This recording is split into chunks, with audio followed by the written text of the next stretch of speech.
Hi DJ Real Talk. Ako si Mylene, 34, taga Batangas. 11 taon na kaming kasal ng asawa kong si June. Akala ko sapat na yung pagmamahal namin para mapagtagumpayan lahat ng hirap sa buhay.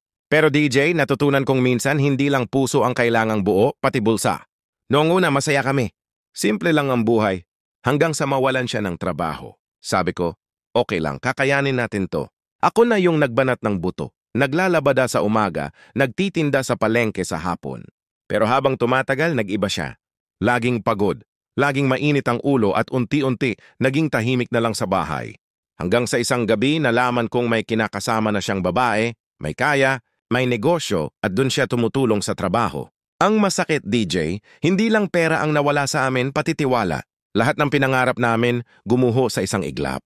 Yung mga planong sabay naming binuo, tinupad niya na, pero hindi na ako kasama. Ang hirap, DJ, kasi kahit galit ako, may parte pa rin sa akin na umaasang babalik siya. Pero tuwing tinitingnan ko yung mga anak namin na natutulog ng walang ama sa tabi nila, napagtanto kong minsan, kailangan mong piliin maging matatag kahit pagod ka na. DJ Real Talk Advice. Mylene, pera lang ang nawala pero wag mong hayaang pati dignidad mo mawala rin.